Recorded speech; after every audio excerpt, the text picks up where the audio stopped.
Hi guys! In today's video, I just want to do a comparison of some different kinds of inks.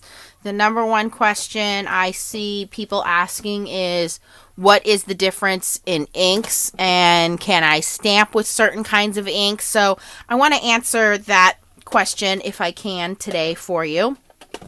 So there are a lot of companies out there that make ink. And when I first started stamping, I thought, well, ink is ink.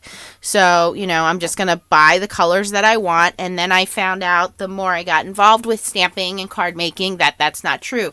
There are certain inks that perform better than other inks. So let's go over some of the differences. So the number one ink that I use is what's called dye ink. And I just have a piece of Nina Solar White paper here. Also, the type of paper you use is going to make a difference, but I'm just going to show a basic comparison today. So a dye ink is an ink that stamps out and goes into your paper. It dyes the paper. So you'll see immediate results with it. And it's usually very transparent would be the word that I would use. But you can see it comes in a number of different colors from all kinds of different manufacturers. And there are some inks which dry immediately. And there are some inks that, take a little while. So let me grab one of those. Actually, I forgot to grab one of those.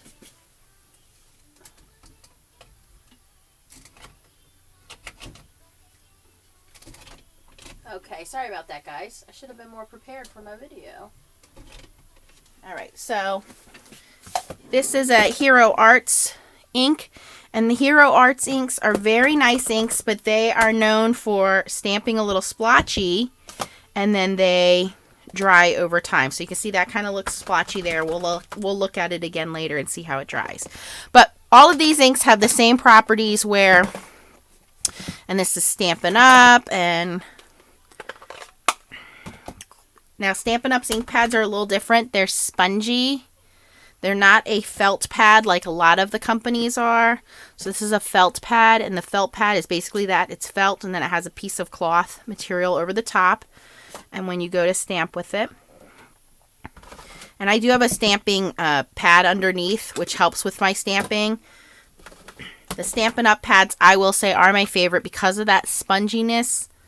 I just think it gives a little bit better coverage, but it's personal preference.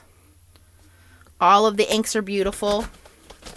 In all of these manufacturers. I wouldn't have them if I didn't think they were. But as you can see, all different kinds of inks. So here I had an Altenew ink. I did a neon ink. This is a Hero Arts neon ink. This is Hero Arts Butter Bar. You can see that's starting to even out now. Lawn Fawn Pumpkin Spice. And you'll notice these are all kind of packaged the same. I don't know if they're the same manufacturer or not. But I would imagine they're not too different from each other. And then there are companies that are specialty inks.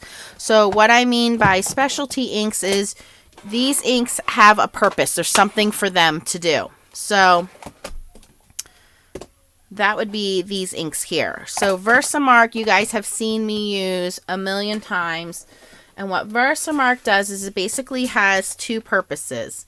The number one reason stampers use this is for heat embossing. It's a very clear, sticky ink. It's called a watermark ink. And what it does is it stamps in.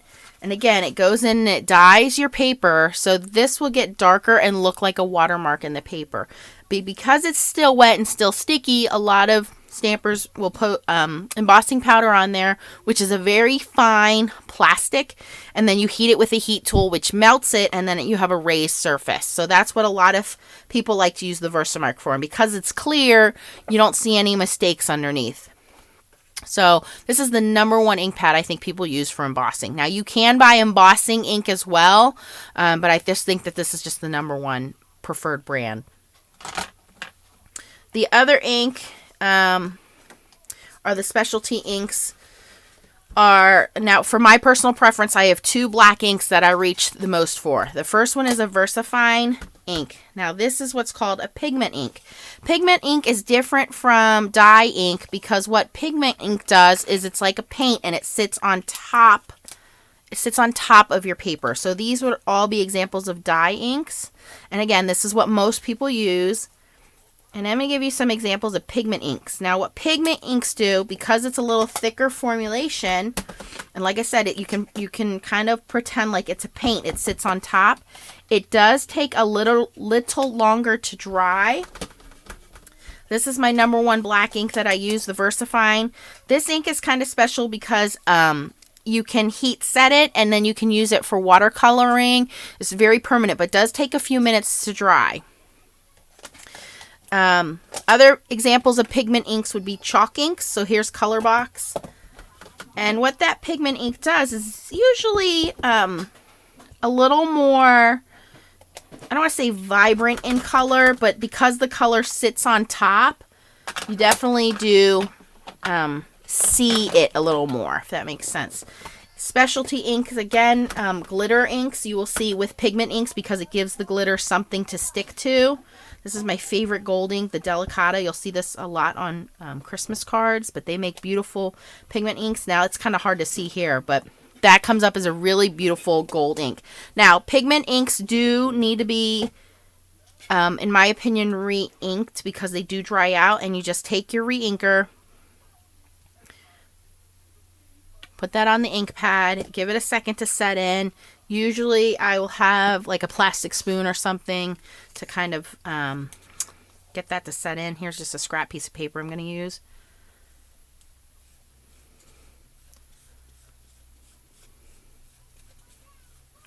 Now, depending on how much you stamp or what colors you use, you might want to invest in re-inkers.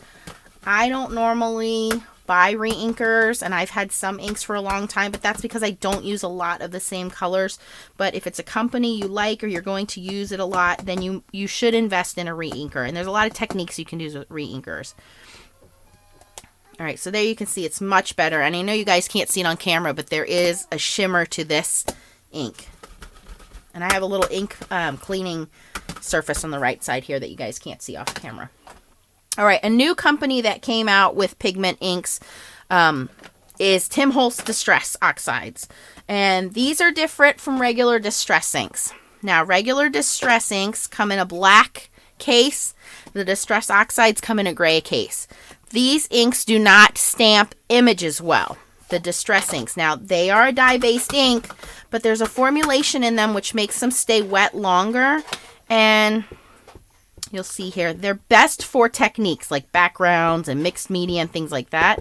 But I'll stamp it up here so you can see it's a dye ink. And you can see it's kind of splotchy. It's not a crisp, clear image. I mean, if you didn't have any other inks and you needed to stamp something, you could. But it's not going to be a very crisp image. Again, these are used for designs. Like if you wanted to do background pages, I use them a lot for galaxy pages or sunsets, things like that, for a certain look in the background, not for actual stamping.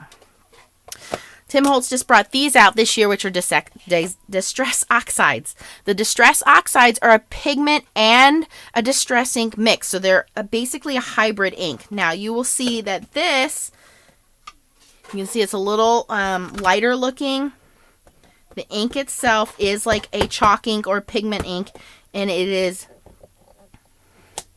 much clearer in stamping. These stamp beautifully. If you are on a limited budget, I would say get the Distress Oxide inks because you can do techniques with these and you can do stamping with these. So you're getting the best of both worlds. You're getting the dye ink techniques and you're getting the be able to stamp a crisp image with the pigment in there. So these have been a game changer in the stamping world right now. StazOn inks. StazOn inks are a permanent ink. These are a specialty ink. They also do dry out. This is a permanent ink. Imagine having a Sharpie marker in a stamp pad. So if you wanted to stamp on acetate, you wanted something to be very permanent, not on paper, you would use StazOn ink. StazOn ink is a very good permanent permanent ink on surfaces that are non-porous, and you can see how dark it gets there, but they do take some re-inking if you use this ink. You don't want to use this too often on rubber stamps because from what I heard, the StazOn can destroy the rubber stamps or the clear stamps. You want to make sure you always clean your stamps. There is special cleaner if you can't get the StazOn off right away because the StazOn does stain.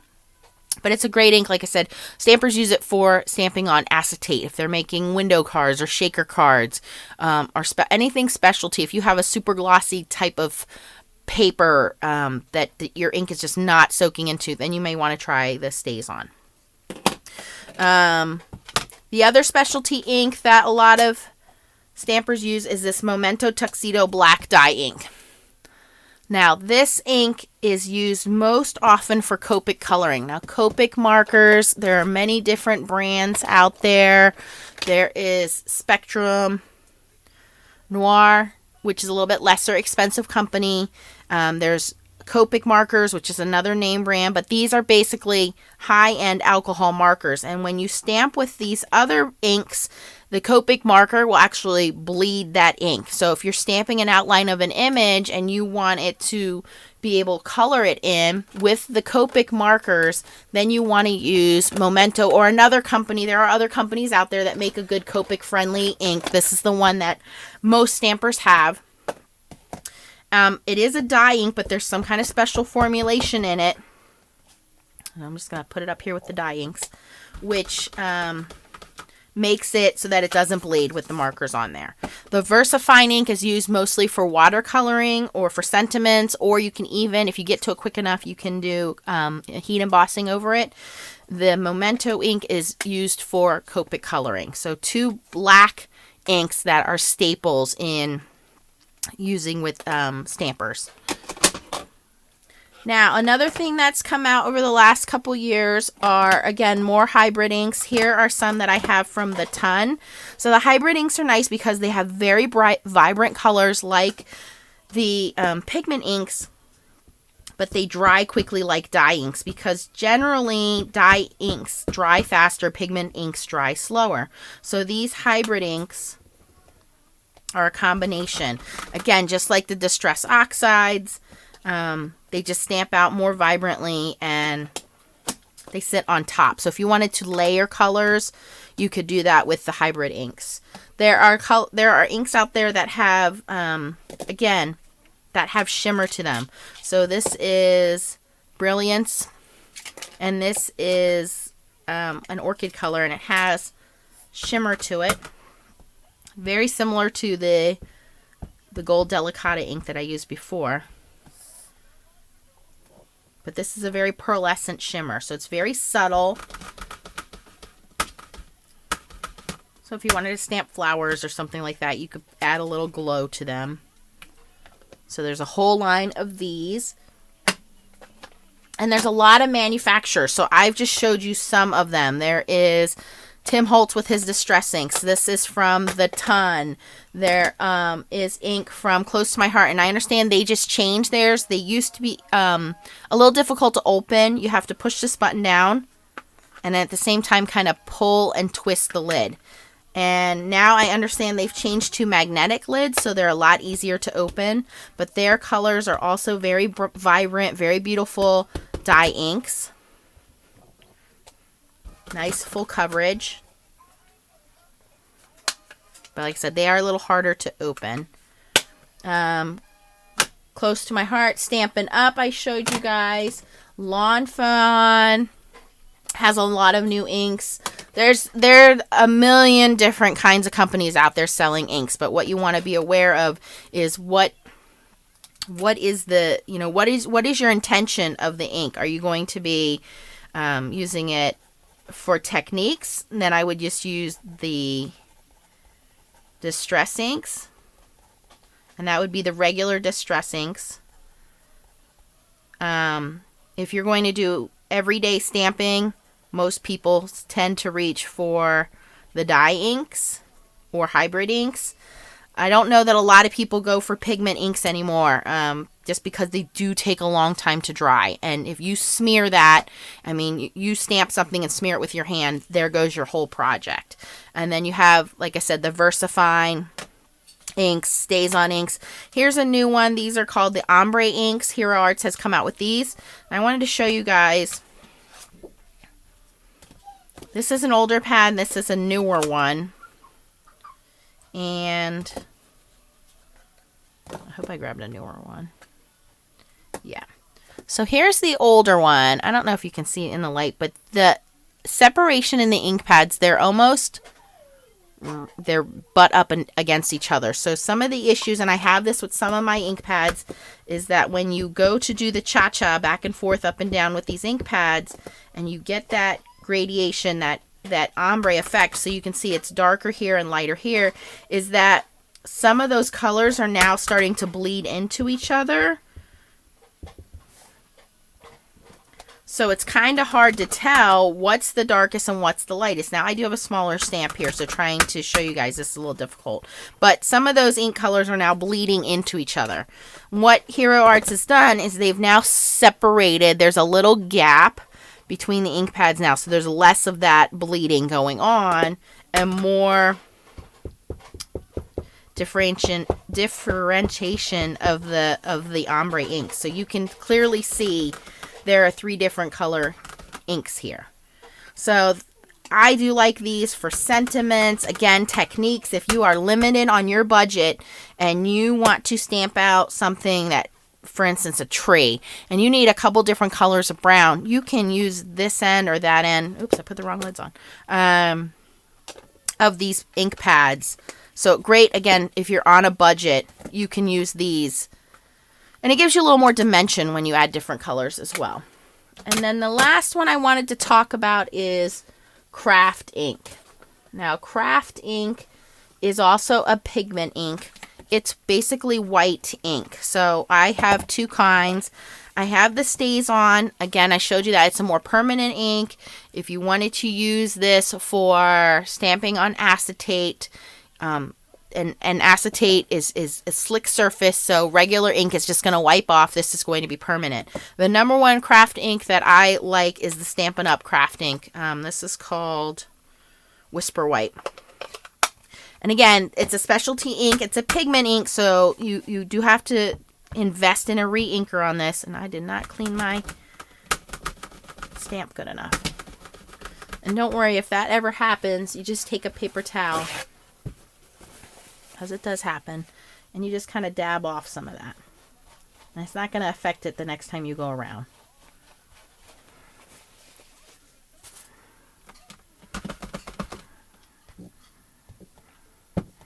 All right, there we go.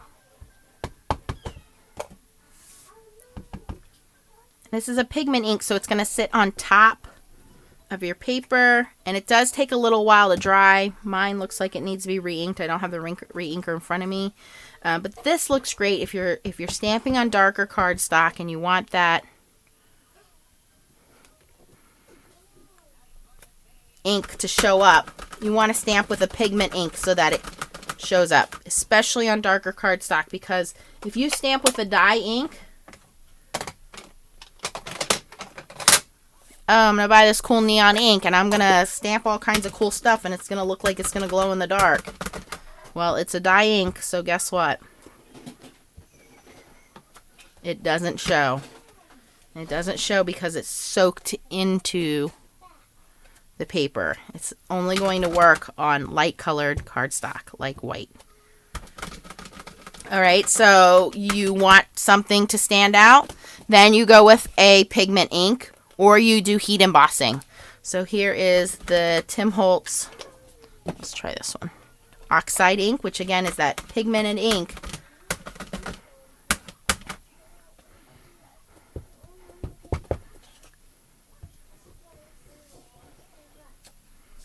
And that shows up on the dark cardstock. Here it is on the light. Now, it's a hybrid ink, so it's not going to be as bright as a pure pigmented ink. But it still shows up better than a dye ink does. So Pigment ink sits on top of the paper. Dye ink soaks into the paper. Specialty inks, you need to see what you're trying to stamp, why you would need a specialty ink, and then decide from there. Now, a lot of the companies have mini ink cubes, so you can get all different brands, all different colors. These containers are from Tim Holtz because of his popularity with the distress inks. Again, a lot of people like to use these for techniques, so they've gone to these smaller ones. From what I understand, he is not going to do that with the distress oxides. The distress oxides will only be sold, from what I've heard, in full size, not in the minis.